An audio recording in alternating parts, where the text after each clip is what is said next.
Hello and welcome to Cheshire Audio. Today is going to be a bit of a history lesson and testing my memory for dates really. What I've got is I've got three different Rega Planar 3s from sort of different eras. Not as different as I thought they were. Actually, I thought I had one from the 70s, one from 2000 and one on a present day. The one from 2000, I'd forgotten I'd actually sold it, and the one that was in its place on the shelf is an 80s one.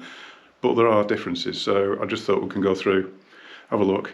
If you're looking to buy a Rega, if you're thinking about possibly buying an older one instead of a new one, it might be useful. So turn the camera around and let's have a look. Okay, so what we've got here, we've got late 70s, early 80s. I think this one's about 84, 85 possibly, so it's mid 80s really. And then we've got a present day, which is I think 2020, but that's the actual production run of these. The first version of the Planar 3, 1976 through to 1983. The deck didn't change, but they went to the RB300 tone arm. This is the R200 tone arm, which wasn't made by Rega, and that's where things slightly go wrong a little bit with it really, because these are pretty much 40 years old plus now. Because they were production finished in 83, so they're going to be 40 years old. The list of faults that I find on these is quite something actually. Pretty much every part of the arm will be failing if you buy one of these. It's quite often you get problems in the head shell. These contact points aren't particularly brilliant. You can sort of rescue those, but it's not easy. So if it's off on one channel, sometimes it might be within the head shell here. Internal wiring can go. It's not that common, the internal wiring on these. Funnily enough, all of the earthing can fail. This is the only Rega variant that has earthing issues, because it does have a standard separate earth on this, whereas most of the Regas don't. Well, none of the other Regas do. The anti-skate belt, they fail. I know people do replace those, but the main issue, it's like a little tooth belt that runs around. This one is actually, be very careful with this, is actually working. You can feel it turning the tooth belt, so it turns and it moves magnets back and forth. The main issue with the bias control on these is that the magnets usually have lost their magnetism, and they're not really doing anything anyway. So even if the belt's broken, the magnets are failing. I've always said to people, actually, I don't worry too much if the belt has broken, because they do tend to break in the position they were last set, which is usually around 1.5 to 2 grams, which covers most cartridges anyway, so I wouldn't worry about it. But the magnets will be reducing on that. The bearings on these always seem to be quite slack, and the external tone arm cable is the killer for these, because if that is the thing that does tend to break down, and there isn't really a solution to it, because it's a unique plug into the bottom of the arm. It's not a plug like a Lin or an SME type. It's like a contact. It's like the later Regas actually. It's a sort of a little bung that goes in the end that's got contact points on it, and you solder to the contact points and then tighten it up with a grub screw. And there's no replacement for it. I mean, this was made by ACOS, not made by Rega, and they don't exist anymore. So I have seen people bodge it. I've looked at doing it myself, but it's never a great solution. There's never an easy way of doing it to make it reliable. So generally with these tone arms, you're better swapping it. If there's any faults at all, then just swap it for an R200, or find a second-hand RB250 or RB300 or something like that. These original decks use the glass platter. This was the first one to use the glass platter. So we've got a 12mm glass platter that sits on little phenolic resin sub-platter, and the motor is suspended on a little rubber belt, on a belt. So the belt drive plus the belt suspended, and it's suspending the motor. So any motor vibration is contained. It's got plastic screws holding the carrier for the motor. I've seen people swap these for metal screws. It's actually part of the isolation that you don't really want to do that. And also, if you do try to unfasten these, a lot of people have found out, if you do loosen these screws, you'll strip the tops off them, because there's almost a one-use screw really. So anyway, but like I say, this one's, most of them are untouched because I've not had any issues. This definitely needs a new belt. What else is it about this? Oh, the still using the same hinges, the sort of much hated folded plastic hinges that Rega have always used. And they're very, very robust. I mean, this deck is, like I say, it's a 70s one, still original hinges. It means it's very easy to lift out. They isolate very well. Sprung hinges tend to store energy and tend to break after 10 years. I think pretty much every manufacturer who has a sprung hinge, they seem to cause issues. Whereas the Rega ones, if you drop the deck, they seem to. But if other than that, in general use, they seem to last forever, really. And they're only, I think, £15 as a spare part. So it's not great shakes, really. Original decks, smoke lid. This one I will have to see on there. I use, it's very scratched and basically just from being dusted, really, or not being dusted. Looking at that, cracking. I tend to do on lids to refurbish them. Use it's like a paste that you can buy for refurbishing car headlights, plastic headlights. It's almost like tea-cut, but without sort of ammonia content in it. And just get a cloth and just small circles, and they can come up really well, actually. So if you do buy one, it's got the standard scratched lid, then a bit of headlight restorer works really well. So that's the original. So, like I say, this ran from 76 from 76 through to 83. In 83, there was a big change. The only change really is the tone arm, but that was a sort of a major thing. They stopped using ACOS to produce the tone arms and decided to make their own.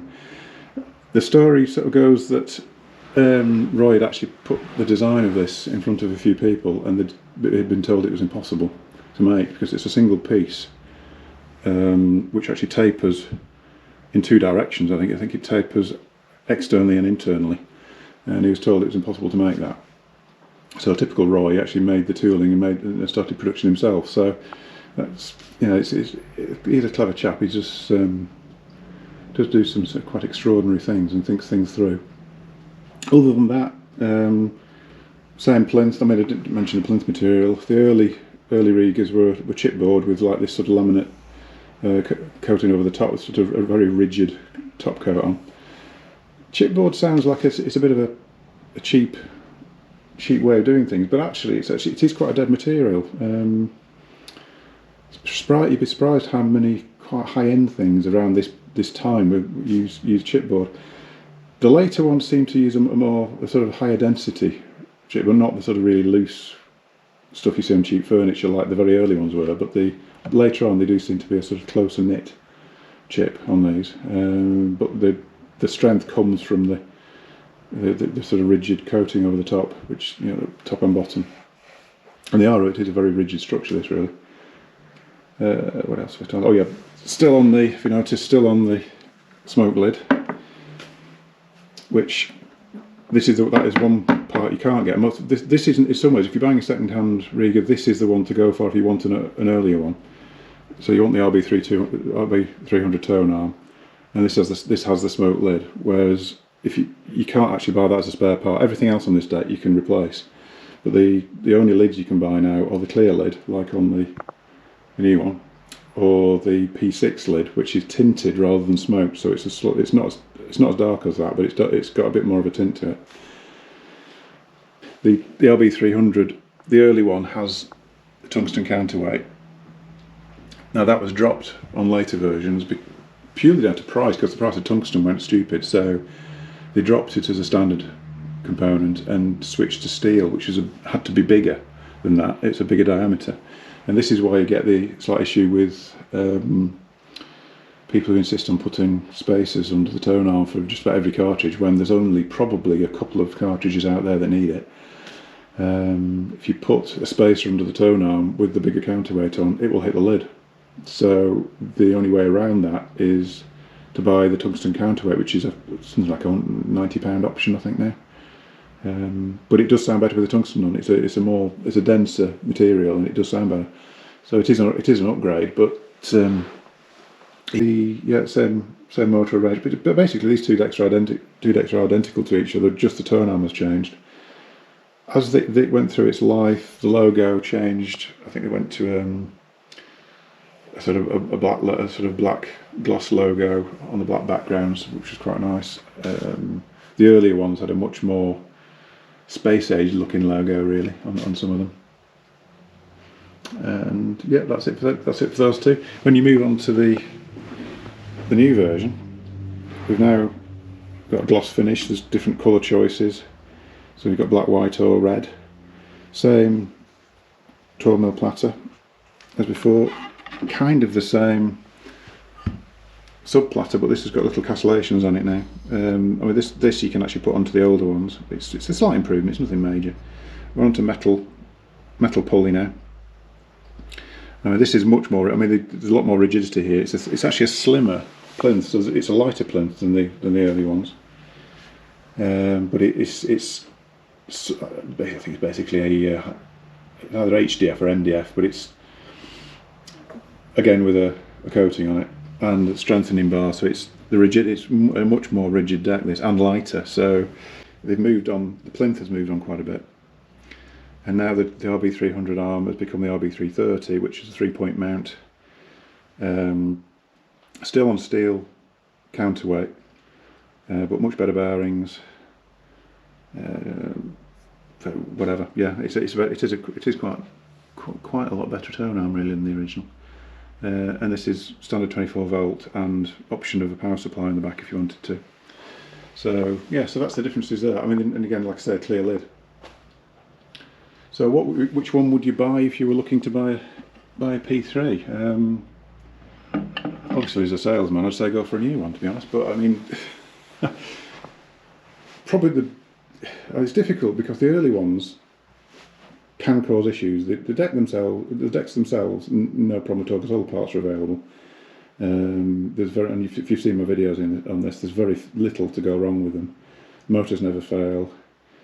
It's only ever like perhaps a cap change on the board underneath, or sometimes the pulleys come off the spindles and you have to glue them back on again. But that's kind of it. That's all that ever happens. The tone arm can be a bit of a nightmare.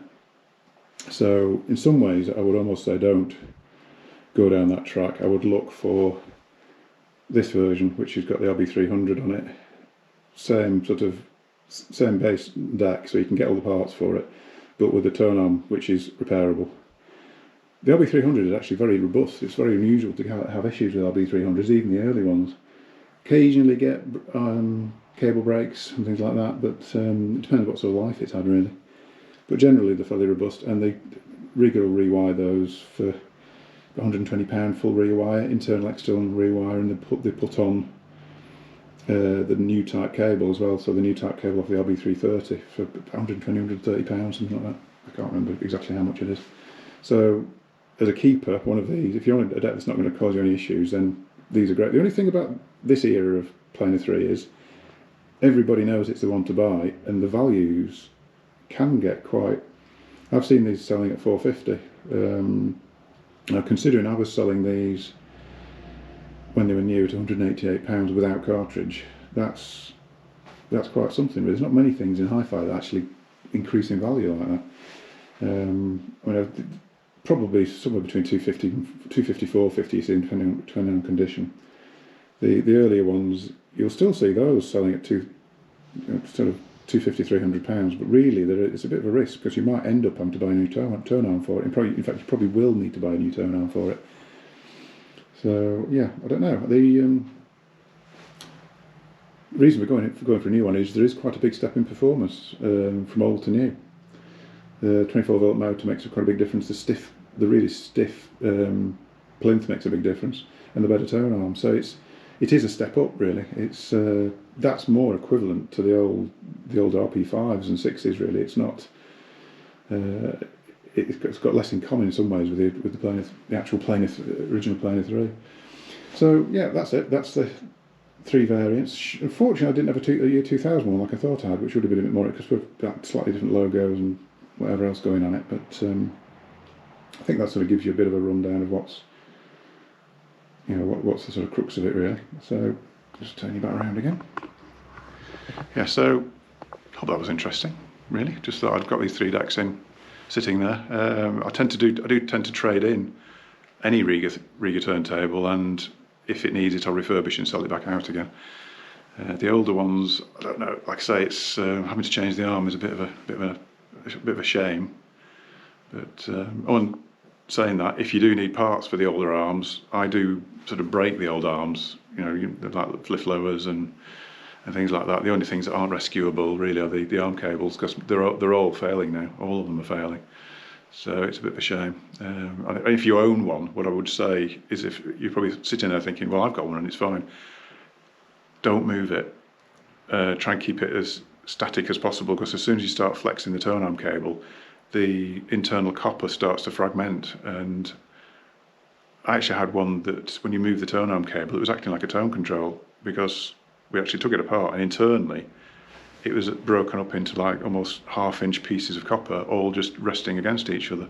When you took it, it was completely broken apart inside, just through age, really. So anyway, sounds like a bit of a sounds a little bit negative, but camera's gone.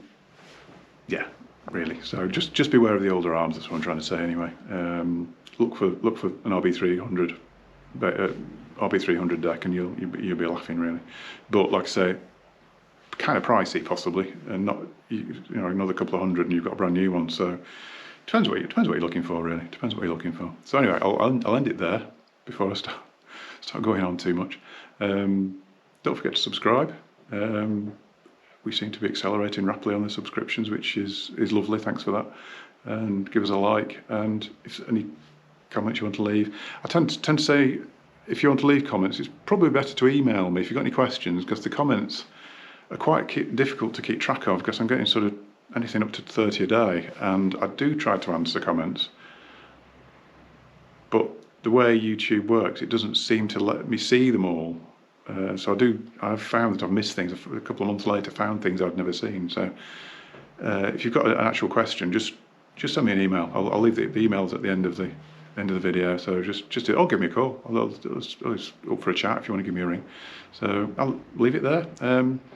I'll see you in a future video. Thank you very much.